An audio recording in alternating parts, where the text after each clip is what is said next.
Good morning সবাইকে আমার চ্যানেলে স্বাগত। আজকে মথুরাতে প্রথম সকাল।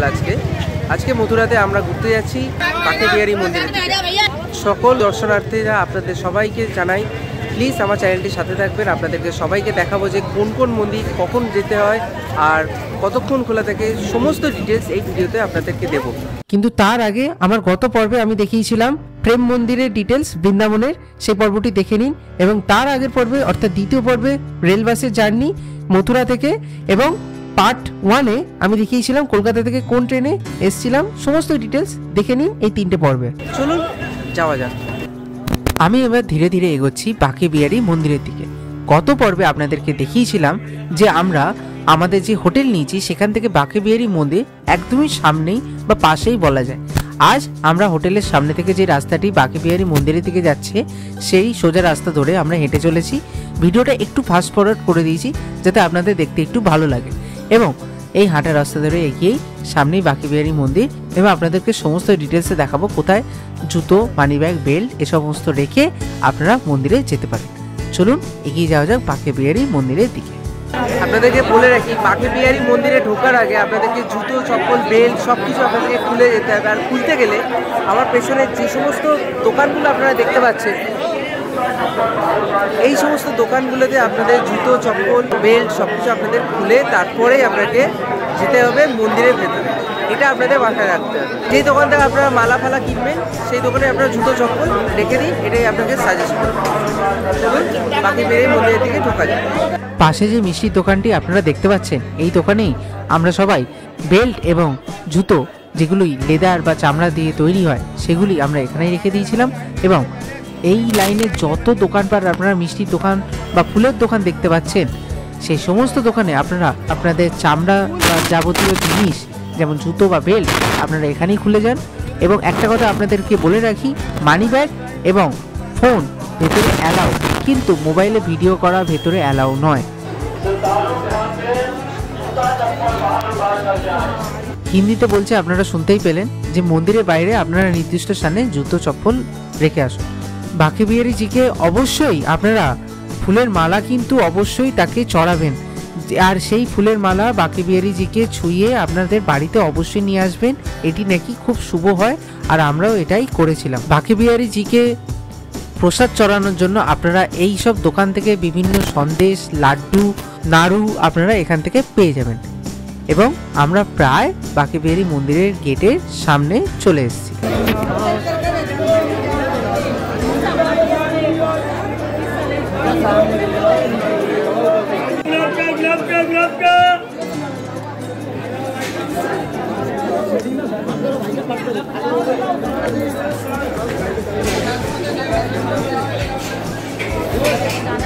সো মন্দিরের ভিতরে দর্শন করলাম খুব সুন্দরভাবে।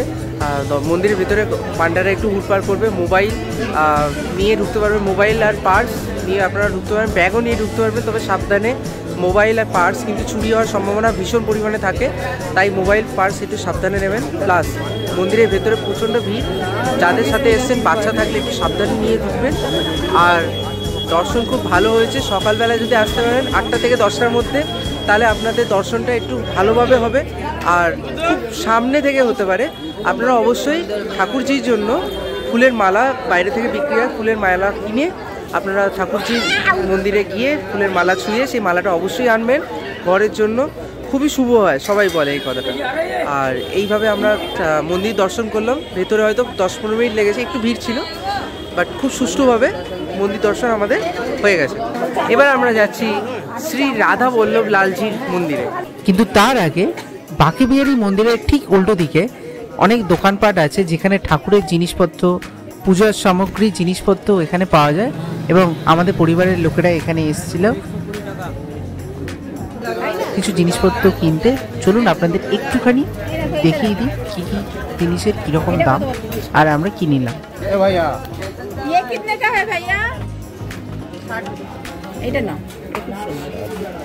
আমরা রাধা কৃষ্ণ একসঙ্গে কত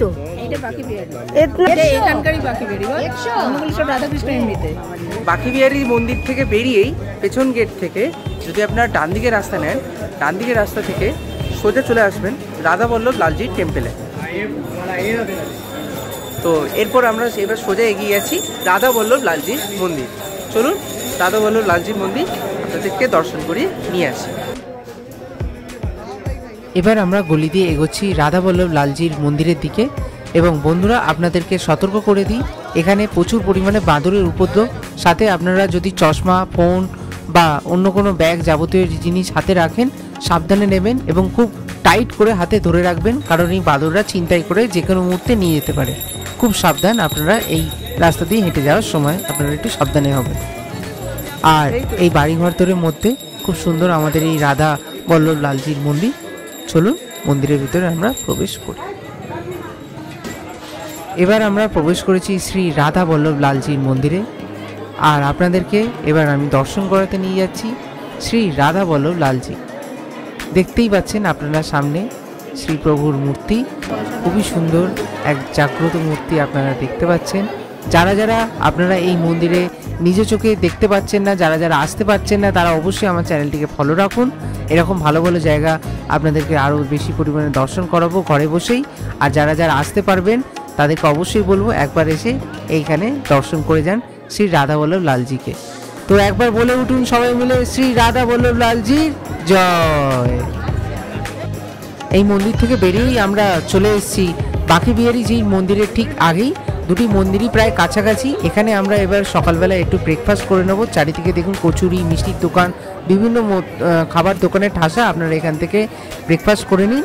আর এবার আমরা যাব নিধিবনে, কিন্তু নিধিবনের গেটের ঠিক আগেই পড়ে বাঁদিকে শাহজি টেম্পল, সেটা দেখেই যাব আমরা নিধিবন।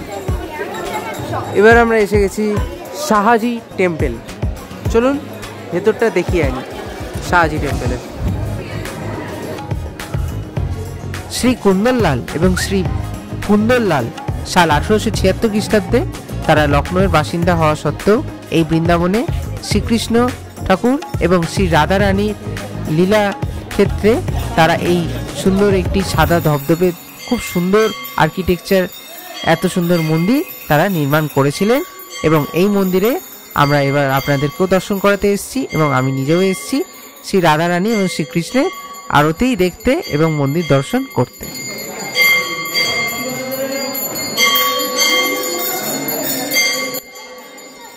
নিচে স্ক্রিনে টাইমিংটা দিয়ে দিলাম, আপনারা টাইমিংটা দেখে নিজেদের টাইমিংটা অ্যাডজাস্ট করে নেবেন মন্দিরে যাওয়ার সময়।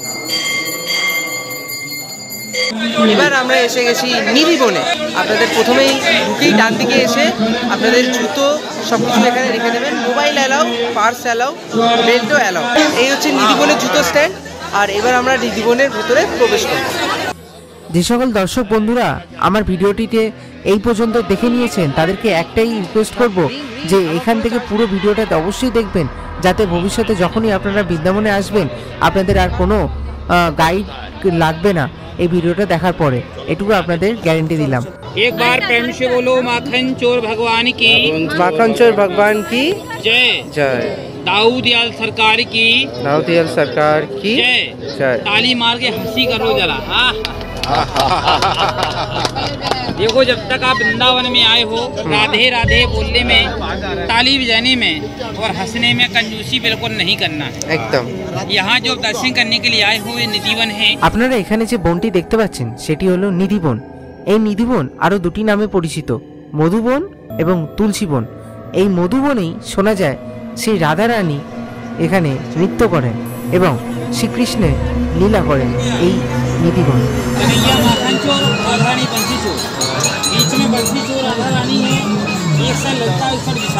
এই নিধিবনে এই রাসলীলা যারা যারা দেখার চেষ্টা করেছেন চারিদিকের আশেপাশের বাড়ি থেকে বা এই জঙ্গলে লুকিয়ে, সে পশু পাখি হোক বা মানুষই হোক না কেন, হয় তারা মারা গেছে, নয় তারা দৃষ্টি হারিয়েছে, আর নয় তারা কালা হয়ে গিয়েছে, কিংবা কোনো না কোনোভাবে তাদের প্রাণ চলে গেছে। 2010-এ সেখানে সমাধি দেওয়া হয়েছে, যিনি এখানে রাসলীলা বা রাধারানী এবং শ্রীকৃষ্ণের লীলা রাত্রিবেলা লুকিয়ে দেখার চেষ্টা করেছিলেন।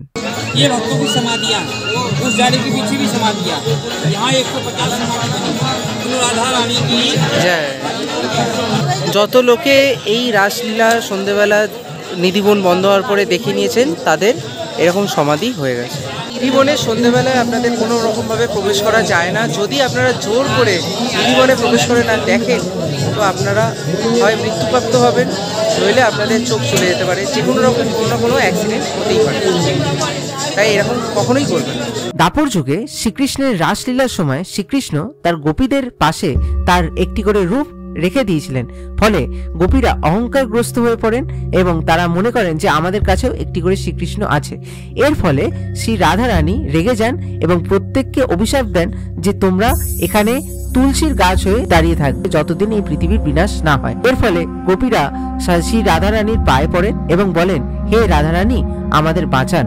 তখন শ্রী রাধা রানী বলেন, তোমরা এই পুণ্যক্ষেত্র, এই তীর্থক্ষেত্রে যখন মানুষেরা আসবে, তোমাদের এই গাছের পাতা থেকে তারা পুণ্যের মালা তাদের গলায় ধারণ করবে এবং তারা পুণ্য লাভ করবে। তোমরা এখানে শুধুমাত্র তুলসীর গাছ হয়েই থাকবে, যাতে তোমাদের গাছ, ডালপালা বা পাতা কেউ ছিঁড়ে না নিয়ে যেতে পারে, এবং যদি কেউ ছিঁড়ে নেয় তাহলে সেই মানুষজন পাপ করবে। তাই এখানে আপনারা দেখতে পাচ্ছেন কি সুন্দর ছাউনি করে গাছেদেরকে সেফ রাখা হয়, যাতে কোনো মানুষ বা কোনো পশু পাখি এর ভেতরে না ঢুকতে পারে বা গাছের একটি পাতাও যাতে কেউ না ছিঁড়তে পারে। এই আমরা এবার নিধিবনের মধ্যে প্রবেশ করেছি। দেখছেন এই যে গাছগুলো, এগুলো অ্যাকচুয়ালি তুলসীর গাছ। দেখছেন এর ভিতর দিয়ে হেঁটে যাওয়ার সময় আপনারা যত এখানে তুলসীর গাছ দেখবেন সবই 1000 বছরের বেশি পুরনো। এখানে আপনারা সুতো বেঁধে নিজেদের মনোকামনা এখানে মাথা ঠুকে মানত করুন এবং অবশ্যই ভগবান শ্রীকৃষ্ণ আপনাদের মনোকামনা এখানে পূরণ করেন। মন্দিরের সন্ধ্যা আরতি হওয়ার আগে রাধারানীর উদ্দেশ্যে একটি থালাতে সাজিয়ে একটি লোটাতে জল রাখা হয় এবং তার সাথে দাঁত মাজার জন্য নিম কাঠের দাঁতন, 5টি লাড্ডু, কিছু পান এবং সাজগোজের কিছু জিনিস সামগ্রী রেখে দেওয়া হয় এবং 7টি তালা দিয়ে মন্দির তালা দিয়ে চলে আসা হয়। সকালবেলা যখন তালা খোলা হয় মঙ্গল আরতির সময়, তখন দেখা যায় যে লোটার জল ব্যবহার করা হয়েছে, দাঁতনের কাঠি চিবানো অর্থাৎ মাজা হয়ে গেছে, কেউ মেজে রেখেছে এবং যে সাজগোজের জিনিস সেগুলো এলোমেলো ভাবে পড়ে আছে। এর থেকেই বোঝা যায় যে রাত্রিবেলা প্রতিদিন এখানে শ্রীকৃষ্ণ এবং রাধারানীর রাসলীলা এখানে প্রত্যেক রাতে হয়। সেই জন্য এই রাসলীলার সময় এই নিধিবনে কোনো রকম পশু পাখি থেকে শুরু করে কোনো রকম জন্তু জানোয়ার কেউ এই বনে থাকে না। এখন আমরা যেখানে দাঁড়িয়ে আছি সেটি হলো রাধারানীর রাসমঞ্চ। আর এবার আমরা ধীরে ধীরে মন্দিরের ভিতরে প্রবেশ করছি। এবার আমরা মন্দিরের দিকে এগোচ্ছি।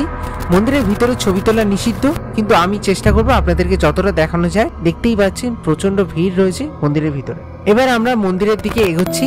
মন্দিরের ভিতরে ছবি তোলা নিষিদ্ধ, কিন্তু আমি চেষ্টা করবো আপনাদেরকে যতটা দেখানো যায় আমি পুরোপুরি চেষ্টা করব।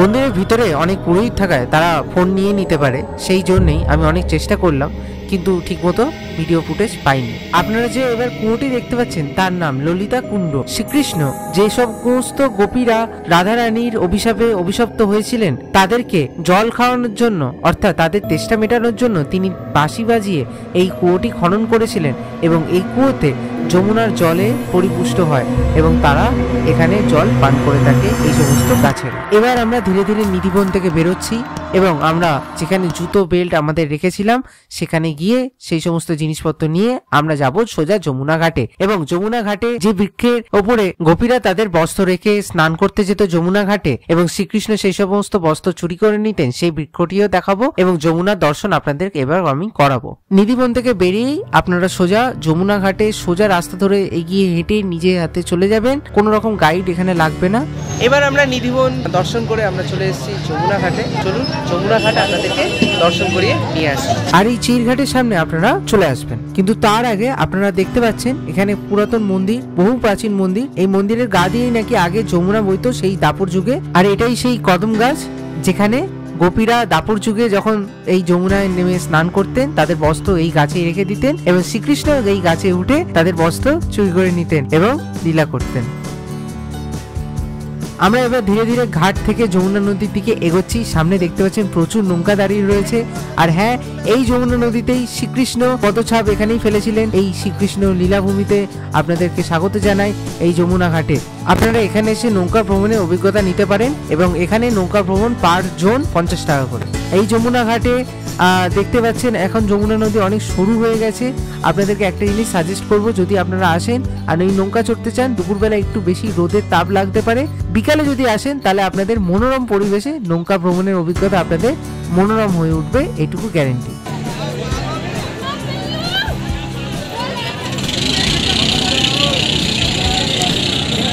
আমরা এবার যমুনা ঘাট থেকে আমাদের যে টোটো ভাড়া করা ছিল সেই টোটো বুক করে আমরা এবার চললাম নিজেদের হোটেলের দিকে। দুপুর হয়ে গেছে, প্রায় 1:30-2 বাজে। আমাদের প্রচণ্ড খিদে পেয়েছে। এবার আমরা যাব এক বাঙালি হোটেলে, সেটাও আপনাদেরকে এবার দেখাচ্ছি। এই হচ্ছে ভারত সেবাশ্রম সংঘ, আর ভারত সেবাশ্রম সংঘের ঠিক অপোজিটে এটা হচ্ছে বাঙালি হোটেল, মা অন্নপূর্ণা বাঙালি হোটেল, যেখানে আমরা এসেছি। হচ্ছে মা অন্নপূর্ণা হোটেলের মালিক। আপনার নাম? আমার নাম সুরজ মন্ডল। আচ্ছা দাদা, এখানে আছে কি পাওয়া যায় দুপুরবেলায়? আমাদের এখানে ডিনার পাওয়া যাবে আর আপনার মিড ডে মিলের খাবার পাওয়া যাবে। আমাদের 80 টাকা করে বাঙালি খাবার পাওয়া যায়। খাবারের দুটো তরকারি থাকে, ডাল থাকে, ভাত থাকে, ভাজা থাকে, আচার থাকে। আচ্ছা, এটা একটা 80 টাকা মিল, আনলিমিটেড মিল সিস্টেম, মানে যেই যত খুশি পারে ভাত নেবে, ডাল নেবে, যা খুশি নেবে, আনলিমিটেড 80 টাকায়। আচ্ছা, আর রাত্রিরে রুটি পাওয়া যায়, ভাতও পাওয়া যায়। আচ্ছা, ইচ্ছা মানুষের। আচ্ছা, কীরকম দাম আছে?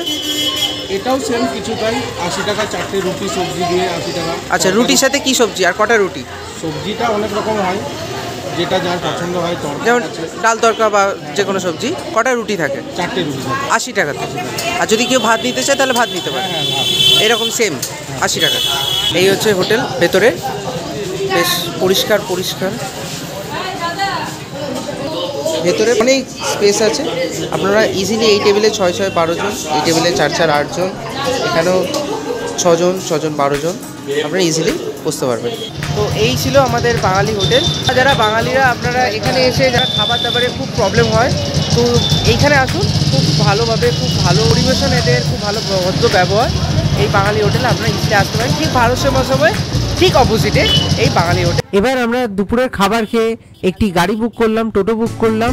আমরা প্রায় 10-12 জন আছি, তার জন্য আমরা দুটো টোটো নিলাম সাইট সিন ঘোরার জন্য। এবার আমরা এগোতে লাগলাম। আমাদের প্রথম সাইট সিন মাতা বৈষ্ণব দেবী মন্দির বৃন্দাবনে। টোটোতে মোটামুটি 10 থেকে 15 মিনিট লাগলো এই মন্দির যেতে। আমি এসে গেছি মা বৈষ্ণব দেবী ধাম বৃন্দাবন। শুনুন, কেমন লাগছে বৃন্দাবন ঘুরতে? এখন কোথায় এসছো? এখন বৈষ্ণব দেবী ধাম। চলো দেখা যাক কেমন লাগে। মেইন এন্ট্রেন্স থেকে ভেতরে প্রবেশ করেই আপনাদেরকে লাইন দেখতে পাচ্ছেন, দুটি ভাগে ভাগ হয়ে যাচ্ছে। বাঁ দিকেরটা জেন্টসের লাইন, ডান দিকেরটা লেডিসের লাইন। এখানে মেটাল ডিটেক্টরে স্ক্যান করা হয়ে আপনারা এই লাইন থেকে প্রবেশ করলেন এবং সামনে আপনারা একটি বড় সড়ো কাউন্টার দেখতে পাচ্ছেন, যেখানে আপনাদের ফ্রিতে ড্রিঙ্কিং ওয়াটারের ব্যবস্থা তো আছেই। আর চারিদিকে দেখতে পাচ্ছেন খুব সুন্দর গ্রিন পরিবেশ, খুব সুন্দর গার্ডেন করা। প্লিজ এখানে এসে নোংরা করবেন না। আর সামনে এবার হচ্ছে এই কাউন্টার, এখান থেকে আমাদের টিকিট কাটতে হবে। তো এইবার আমি দাঁড়িয়ে আছি শ্রী মাতা বৈষ্ণব দেবী মন্দিরের সামনে। এনকোয়ারিটা আপনারা দেখতে পাচ্ছেন, ঠিক এনকোয়ারির ঠিক পেছনেই হচ্ছে টিকিট কাউন্টার। আপনাদের কাছে যদি ব্যাগ, মোবাইল, ঘড়ি এসব থাকে, তো এই টিকিট কাউন্টার থেকে আপনাদেরকে আলাদা করে 20 টাকা দিয়ে ব্যাগ নিতে হবে, যেখানে আপনারা ব্যাগ, মোবাইল, টিকিট সব কিছু রাখবেন। শুধু মোবাইল ফোন অ্যালাউ আছে। এছাড়া আপনারা এন্ট্রি ফি ফ্রি, বাট আপনাকে নাম রেজিস্ট্রেশন করিয়ে আপনাকে মোবাইল নাম্বার আর কোথায় থাকেন সব কিছু বলে আপনাকে এরকম একটা টিকিট দিতে হবে, নিয়ে তারপর আপনাকে এন্ট্রি করতে হবে। এদিকে লেডিস, জেন্টস সব রকম টয়লেটের ব্যবস্থাও আছে, তাই মন্দিরে কোনো রকম অসুবিধা হবে না। জম্মু কাশ্মীরের রিয়াসি ডিস্ট্রিক্টে কাটরাতে ত্রিকুট পর্বতের শিখরে 5000 ফিট উচ্চতায় মাতা বৈষ্ণোদেবী মন্দির অবস্থিত। সেই মন্দিরের আদলে মাতা বৈষ্ণোদেবী মন্দির দর্শন করতে এসেছি। এবার আমরা উঠছি সিঁড়ি দিয়ে সোজা বৈষ্ণোদেবী মাতার মন্দির দর্শন করতে। এই মন্দিরটি যারা যারা বৃন্দাবন ধামে আসেন, বয়স্ক লোকজন যারা কাটরাতে যেতে পারেন না মাতা বৈষ্ণোদেবী মন্দির দর্শন করতে, তাদের জন্য আপনাদের বলবো যে এই মন্দিরে বৃন্দাবন ধামে এসে অবশ্যই দর্শন করুন। এই মন্দিরেও আপনারা এসে সেই অরিজিনাল মাতা বৈষ্ণোদেবী মন্দিরের মতোই আপনাদের মনে হবে। সেই রকমই পরিবেশ, চারিদিকে যেন পাহাড়ের উপরেই মাতা বৈষ্ণোদেবী বিরাজ করছেন। পাথরের গুহার ভেতরে আমরা ধীরে ধীরে প্রবেশ করলাম, আর প্রবেশ করেই দেখলাম এক সাদা মার্বেলে ঢাকা এক অসাধারণ সুন্দর মন্দির। এবং দেওয়ালে দেখলাম বিভিন্ন দেবদেবীর আঁকা চিত্র। এবং এই যে মন্দিরটি আপনারা দেখতে পাচ্ছেন, এই মন্দিরের ভেতরেই মাতা বৈষ্ণোদেবীর মূর্তি বিরাজমান করছে। আর আমরা ধীরে ধীরে এগোচ্ছি, এই রেলিং এর ভিতরেই প্রবেশ করব, মাতা বৈষ্ণোদেবীকে দর্শন করব এবং আপনাদের সবাইকে এই ভিডিওর মাধ্যমে দর্শন করাবো। এবার আমরা সিঁড়ি দিয়ে ধীরে ধীরে ওপরে উঠলাম এবং চারিদিকে দেখতে পাচ্ছেন বিভিন্ন দেবদেবীর চিত্র। আর এবার আপনাদের সামনে আমি দেখাচ্ছি শ্রী মাতা বৈষ্ণোদেবী। তো একবার সবাই মিলে বলে উঠুন, জয় মা বৈষ্ণোদেবীর জয়। এবার আমরা মাতা বৈষ্ণোদেবীকে দর্শন করে এখান থেকে বেরোচ্ছি। আর এখানেই প্রস্থানের গেটে আমাকে এক্ষুনি খাজানা বা প্রসাদ দিল। আমাদের পরবর্তী গন্তব্য ইস্কন মন্দির, কিন্তু তার আগে আপনারা অবশ্যই নিচে কমেন্ট করে জানাবেন ভিডিওটি কতটা ভালো লাগছে এবং এই বৃন্দাবন ধামে বৈষ্ণোদেবী মন্দির আপনাদের কেমন লাগলো অবশ্যই নিচে জানান। চলুন এবার আপনাদেরকে আমি নিয়ে যাই ইস্কন মন্দির। এই হলো ইস্কন টেম্পল। চারিদিকে বাগান বেষ্টিত এই মন্দিরের অপরূপ সজ্জা আপনাদের মন ছুঁয়ে যাবে। আর আপনারা যখনই বৃন্দাবনে এসে সাইট সিন করবেন, প্লিজ অবশ্যই এই মন্দিরকে আপনাদের লিস্টে রাখবেন। তো চলুন এবার আমি ধীরে ধীরে মন্দিরের ভিতরে প্রবেশ করব। এবার আমরা ইস্কন টেম্পলের সামনে প্রবেশ করছি, ইস্কন টেম্পলের গেট। এবার চলুন ইস্কন মন্দিরের ভেতরে এবার আমরা প্রবেশ করি। ভেতরে প্রবেশ করার আগে কিন্তু আপনাদের জুতো অবশ্যই দিতে হবে, এটা মাথায় রাখবেন। এখানে আপনারা ফ্রিতে জুতো রাখতে পারবেন। আর এই হচ্ছে ইস্কন গেটের ভিতর। চলুন প্রবেশ করি। এটি হলো ইস্কন মন্দিরের সেই ভিতরের অংশ। ওপরে যে গম্বুজটি দেখুন কি অপরূপভাবে সজ্জিত, এবং সামনেই আমাদের সামনে শ্রীকৃষ্ণ এবং শ্রী রাধারানী এখানে বিরাজমান। আর সন্ধ্যাবেলায় এই যে লাইভ হরে কৃষ্ণ গানটি গাওয়া হচ্ছে, তাতে যেন শ্রী রাধা কৃষ্ণকে দেখে মন ভরে যাচ্ছে।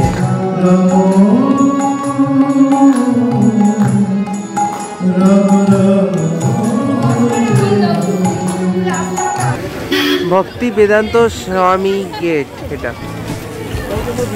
আমরা এখন এগিয়ে চলেছি বৃন্দাবনের ইস্কন মন্দিরের দিকে। আমরা যে গাড়ি ভাড়া করেছিলাম সেই গাড়িতে করেই আমরা ইস্কন মন্দির থেকে চলে এসেছি প্রেম মন্দিরের সামনে যে পরিক্রমা মার্গ পয়েন্ট, সেই পয়েন্টে আমরা এখানে নেমে গেছি। এখান থেকে আমরা রাতে ডিনার করব। আর আমরা এবার এগোচ্ছি প্রেম মন্দিরের কাছে ইস্কন মন্দিরের দিকে। হ্যাঁ বন্ধুরা, এখানেও একটি ইস্কন মন্দির আছে। আর এই প্রেম মন্দিরের কাছে যে ইস্কন মন্দিরটি আছে সেটি এখানকার প্রসিদ্ধ এবং সবথেকে বড় ইস্কন মন্দির। আর আমরা যে ইস্কন মন্দিরটি দেখেছি সেটি বৈষ্ণোদেবী মন্দিরের কাছে অবস্থিত। এটি হচ্ছে বৃন্দাবনের সবথেকে বড় ইস্কন মন্দির এবং সবথেকে প্রসিদ্ধ ইস্কন মন্দির। তার জন্য দেখতে পাচ্ছেন আপনারা কত পরিমাণ বিপুল দর্শনার্থী এই মন্দির দর্শনে এসছেন সন্ধ্যাবেলায়। বিশাল বড় এখানে লাইন পড়েছে এই ইস্কন মন্দিরে। এখানে আলু টিক্কি চাট মানে। এবার আমরা খাচ্ছি আলু টিক্কি চাট, প্রাইস 30 টাকা। প্লেটে দেখতেই পাচ্ছেন বেশ ভালো কোয়ান্টিটি দিয়েছে। আপনারা অবশ্যই এখানে এসে ট্রাই করবেন। লাগে নেই নেই, ইস্কন টেম্পলের ঠিক উল্টো দিকে আপনাদের কোনো রকম খাবারের অভাব হবে না। আপনারা এখানে ফুচকা, পাওভাজি, দই চাট, আমরা খেলাম আলু টিক্কি চাট, সমস্ত রকম চাট থেকে শুরু করে আপনারা মুখরোচক খাবার দাবার পেয়ে যাবেন। ফলের দোকান থেকে শুরু করে সব কিছু আপনারা এখান থেকে পেয়ে যেতে পারবেন। এবং রাস্তার সাইডে পরোটা স্টল, খাবারের দোকান ভর্তি। দেখুন পিৎজা, বার্গার, স্যান্ডউইচও পাওয়া যাচ্ছে, দারুণ ব্যাপার। Mini fast food.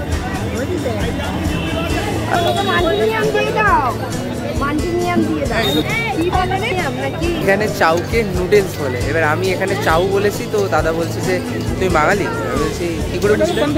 বললে যে চাউ শুধুমাত্র বাঙালিরাই বলে, এখানে নাকি নুডলস বলে চাউকে। আর নুডলস আমি বলিনি, আমি চাউই বলেছি। বলছে বাঙালি। যাই হোক, এই ভদ্রলোকও হাওড়া আমতা থেকে এসছে। এই হচ্ছে তার দোকান। নো প্রমোশন, আমি জাস্ট এখান থেকে নিচ্ছি, তাই জন্য আপনাদেরকে ইনফর্ম করলো। এখানে বাঙালি এইখানেও পেয়ে যাবেন, আপনারা চাউ পেয়ে যাবেন, রোল পেয়ে যাবেন। 25 টাকা থেকে শুধু চাউ। তো ইস্কন টেম্পলে উল্টো দিকে আপনাদের কোনো রকম খাবারের অভাব তো হচ্ছেই না। আপনাদের দেখালাম কত রকম খাবারের দোকান, ফুচকা, পাওভাজি, পিৎজা, বার্গার, চাট, বড়া পাও, আমরা খেলাম আলু টিক্কি চাট, সমস্ত রকম আপনারা এখানে মুখরোচক খাবার দাবার সন্ধ্যাবেলা পাবেন। রাত্রির জন্য পরোটা থেকে শুরু করে বিভিন্ন রকমের তরকারি যা খাওয়া যায় সব রকম আপনারা পাবেন। এখানে খাবার দাবারের কোনো রকম অভাব হবে না, স্ট্রিট ফুড এখানে ভর্তি। তাই আপনাদের এই ইস্কন মন্দিরের এই উল্টো দিকে গলি থেকে প্রেম মন্দির পর্যন্ত জমজমাট এরিয়া, আপনাদের কোনো রকম কোনো প্রবলেম হবে না খাবার দাবারের ক্ষেত্রে। রাতে ডিনার খুবই ভালো পাওয়া যাবে এই রাস্তাতে। আপনাদের আশা করি এই ভিডিওর পরে আপনাদের কোনো রকম বুঝতে অসুবিধা হবে না যে এখানে কীরকম খাবার দাবার পাওয়া যায়, কী এইসবের ক্ষেত্রে আপনাদের কোনো রকম প্রবলেম হবে না। পরের পর্বে আপনাদেরকে আমি বৃন্দাবন থেকে মথুরাতে নিয়ে যাব, যেখানে আপনাদেরকে আমি দেখাবো মথুরায় যমুনার কোলে নৌকা ভ্রমণ, এবং সেখান থেকেই দেখাবো কংসের কেল্লা এবং দ্বারকাধীশ মন্দির, এবং শ্রীকৃষ্ণ যেখানে কংস মামাকে হত্যা করে যে ঘাটে এসে বসেছিলেন সেই বিশ্রাম ঘাটের মন্দির, যেখানে বহু হিন্দি সিনেমার শুটিং হয়েছে। আর তার সাথে তো অবশ্যই থাকছে শ্রীকৃষ্ণের জন্মভূমি, যেখানে তিনি জন্মগ্রহণ করেছিলেন। সমস্ত ডিটেলসে দেখাবো, তাই পরের পর্বের জন্য অপেক্ষা করবেন।